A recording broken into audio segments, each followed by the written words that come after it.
Whatever you do, my beloved humans, I Gaia will love and assist you as you do it. My dear human inhabitants, the physical structures of form in this quadrant of space are preparing to transmute into the higher frequencies of spirit. By spirit I mean that which is infused with the light of creation. This light of creation serves as a higher dimensional screen upon which thought can be projected and then enlivened by emotion. I, Gaia, and the high ones who are supporting me, have experimented with many manners in which we could facilitate this process. Since it is the ARCTURIANS' galactic service to be of assistance whenever this moment of transmutation, they are constantly within and around my planetary self. Some of the life forms of my quadrant of space may fear their death. However, when our light flashes into the one of the now, they will remember that death is merely a release from the 3D matrix of illusion. Life cannot die, it can only transmute into a higher or lower frequency of expression.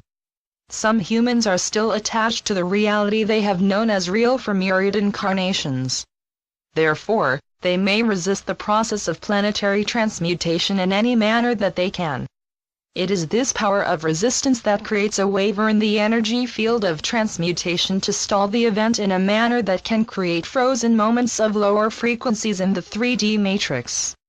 Those who cannot release their fear-based reality will resist the process of transmutation, and will believe that their reality is destructing. On the other hand, those who choose the path of unconditional love will perceive that a new reality is constructing. I, Gaia, wish to share many of my communications with you in this small book. I want you to remember that I have loved and supported you throughout your entire process of transmutation, just as you have been with me. Beloved Ascending Ones, we are a team. In fact, we are the Ascension team. Together, we will perceive islands of transmutation that expand as more and more of my inhabitants transmute back into their true multidimensional expressions. Let us join together within my messages to you all. Dear people of my body, dear ones, I am Gaia. I am joyous to communicate with you, the people of my body. I am very grateful for the connection made from my heart, to your heart, to the heart of the sun, then to the heart of the great central sun. Our entire galaxy is preparing for ascension into the higher dimensions. Unfortunately, Earth is one of the challenge points, because we are one of the few planets that still have life in the first through third dimensions. It is the shift from the third-fourth dimension into the fifth dimension, which is such a shock to my physical inhabitants. This shift is especially difficult, as many of my people no longer feel united with me, their planet. Do you remember how you were united with the Great Mother when you were priests and priestesses in my temples? In your modern day, my people seldom bond with me, or even believe that I am alive. However, you, the members of my planetary ascension team, have been ever faithful in your commitment to our planet. Multidimensional communication. All of my first and second dimensional creatures shall ascend with me because they are in complete unity with my consciousness. Hence, they shall remain attached to me as I make the transition. These creatures neither seek to possess objects nor to gain power over others. Therefore, they have no need to clutch onto a reality that is becoming extinct. In fact, many of the extinct plants and animals have actually preceded humanity into my new, higher dimensional Earth. If you humans could learn from the first and second dimensional components of yourself, it would be easier for you to assist me and yourselves in the transformation of our biological matter, cellular structure, and DNA. I wish to remind you that you have access to all of my multidimensional kingdoms through your own human form. You can learn to communicate with these inner dimensions of your body by appreciating them on my body, Earth, and in my aura. For example, my first dimensional kingdom of crystals, rocks, mountains, lakes, rivers, oceans, rain, wind, sky, etc. can be communicated with by enjoying and appreciating the great beauty of my nature. My second dimensional kingdom of plants, trees, insects, fish, and many members of the animal kingdom, can also be merged with through hearing, appreciating, and surrendering to the call of nature. My third-dimensional kingdom of humans, and more evolved animals, can be communicated with through thought, emotion, reasoning, creativity, and symbolic or verbal language. My fourth-dimensional kingdom is the realm of dreams, meditation, magic, creative bliss, dancing, singing, playing, listening to music, having fun, excitement and creativity, and communicating via empathy and telepathy with elemental worlds. You can further experience the fourth dimension by traveling in your astral body to my wonderful kingdom of fairy. My fifth-dimensional world can be communicated with through surrender, calm, peace, centeredness, unconditional love, and multidimensional merging with higher dimensional life forms, as well as higher frequency aspects of yourself. My fifth-dimensional world is the vibration from whence I came and to which I shall return. However, my fifth-dimensional Earth will be greatly transformed as we return to, and simultaneously create, new star Earth. By allowing our consciousness to be temporarily confined by the 3D matrix, albeit through many eons of 3D time, we have transformed ourselves enough to create that to which we are returning. Do not try to understand this concept. Instead, allow the meaning to be revealed to you as calmly as the morning sun rises across the waters. Patience. I remind you again to be patient, for time, as you know it, is ending. You have prepared for this moment in many, many lives. You were among the ones who first reduced the spin of the molecules of light. Hence, you are among the first to amplify it. However, remember that there is no time, as time is particular to the third dimension. As the dimensions shift, so does time. Therefore, there is no need to be impatient. All is proceeding according to a clock which is beyond your third-dimensional conception. Allow the process to continue, and maintain the balance of inner peace as often as you can. Call to me, Gaia, and I shall assist you. Remember, my ones, you do not create your light body. You reveal it. You thrust aside the illusions of separation and limitation and decide to stop playing the 3D game. Then slowly, as you remember your multidimensional self, layer by layer, you will feel a release of tension, a diminishing of anxiety, and an abundance of lightness. Re-emergence of the goddess. Unconditionally love your physical body. Whether you are currently incarnated in a male or female body today, I ask you, once again, to remember your lives in which you served me as priests and priestesses. When you were a priest or priestess serving the goddess, the human body was a sacred temple. Your shape and form were not determined by those outside of you, or by a patriarchal world intent on diminishing women. The goddess has always worn many forms, and finds all of them beautiful. Some of her trees are tall and thin, while others are short and broad. However, all are meant to serve the purpose that is consistent with their shape. Each of my priests and priestesses has an innate shape that best serves their purpose. My priestesses do not have to capture men with their body. Therefore, they needn't be driven to love their body only when it is considered beautiful by men. Your society has trained many women that they are without worth if they do not look like the few. This fallacy greatly diminishes the very female power that we are now wishing to restore. I also suffered this prejudice towards my priestesses. Some of my land and creatures have been deemed not worthy and have been destroyed, abandoned, or polluted.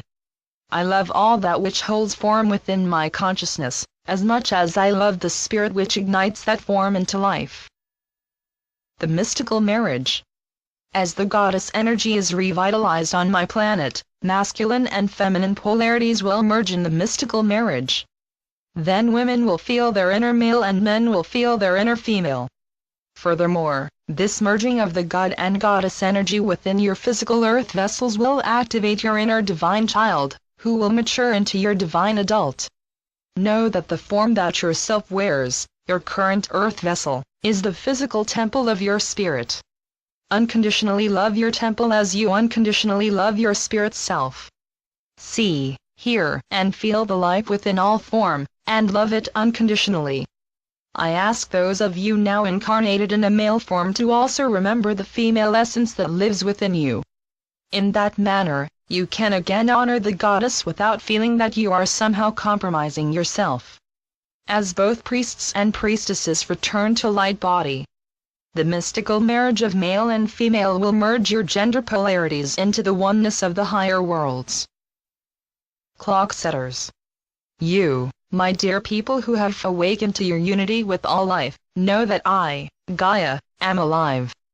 You are the clock setters who have returned from your true selves on Arcturus, the Pleiades, Sirius, or another higher dimensional reality to incarnate on my body in this long-awaited moment. These higher dimensional aspects of yourself are simultaneously alive and guiding you from your higher dimensional realities. As a clock setter, you were among the first who came here to initiate third-dimensional time. You entered the 3D experiment when Earth, in fact the entire galaxy, was fourth-dimensional. The clock setters were the ones who initiated the filters of manifestation to create a vibratory rate low enough to accumulate matter. In other words, you decelerated the vibratory rate enough for time to become locked into the photons of my consciousness. You may wonder what I mean by that statement, so allow me to explain. Our fifth-dimensional resonant energy is so high that the spin of light photons does not allow polarization. Light and dark, male and female, are exactly the same. As the vibration lowers, so does the spin. As the spin lowers in frequency, there is a start of one cycle and an end to another cycle. Therefore, there is time, as there is a beginning and an end. Between this beginning and end is a time period. To further explain, a cycle is one complete rotation of a light molecule. In the fifth dimension, the spin is so rapid that it is continuous, with no beginning and no end. Because of this, one complete rotation is not measurable. In the fourth dimension, the spin is slowed enough to create polarization. However, the fourth-dimensional rate of spin is wavering and unstable, as it tries to create form in an ever-changing reality. The forms, which are a result of this divergent spin, are extremely mutable and prone to change. In the third dimension, time and form are very stable because the spin is incredibly slow in relation to the higher planes. The rate of spin of light photons for the physical world is so slow that matter is able to adhere to it. As this happens, the spin becomes even slower, more matter, slower still, even more matter, even slower. A new experience. We, the planetary consciousness of Gaia, desired the third-dimensional experience of form/space and movement/time. We had already experienced our fifth-dimensional character as a star, our fourth-dimensional reality as the kingdom of Fairy, and our ethereal world as Lemuria.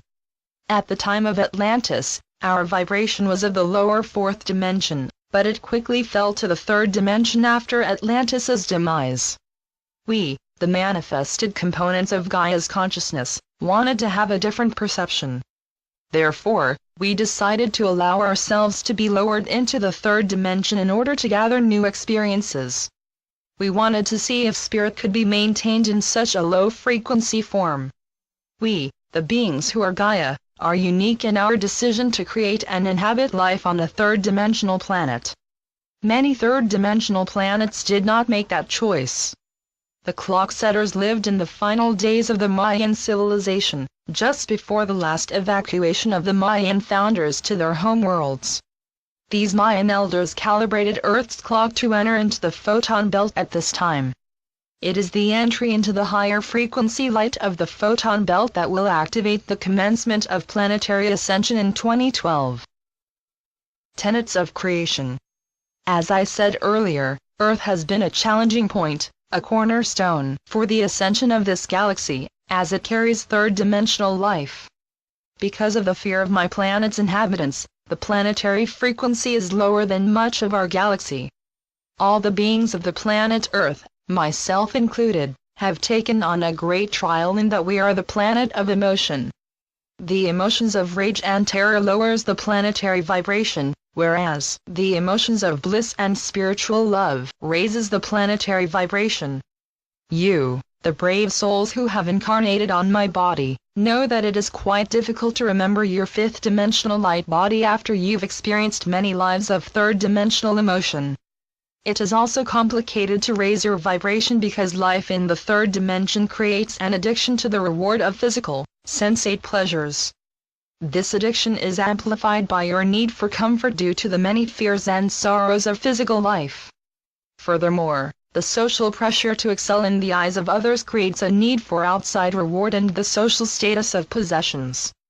As a result, in order to raise your vibration, you will need to release your sensate addictions and your desire for possessions and rewards. The third-dimensional world has been based on hard work and reward. This process has been very addictive as well, as a myth has been created over many incarnations that you must put energy out to receive energy back. This perspective leads to the belief that you must work hard and struggle in order to create a home, a job, a child. However, from the fifth-dimensional perspective, work is not necessary for creation. Manifestation is done instantly with ease and unconditional love. The tenet of the third dimension is that you must do in order to obtain or create. On the other hand, in the higher dimensions, the tenet is that you must be in order to create. Third-dimensional creativity is active and receptive, whereas fifth-dimensional creativity is passive and expressive. Expression of self is the only concept of possession in the dimensions above the fourth, as you create by being still and allowing your essence to flow through you. Fifth-dimensional consciousness, and beyond, is innately constant, focused and joyful. You will not need to try or learn. All you need do is be still and remember unconditional love and boundless joy. Yes, I understand how difficult that can be while holding a third-dimensional form. However, this remembrance will serve to accelerate the spin of the photons in your body, and facilitate your integration of the higher light of your soul self. Look to my animal kingdom to see how to joyfully play with each other.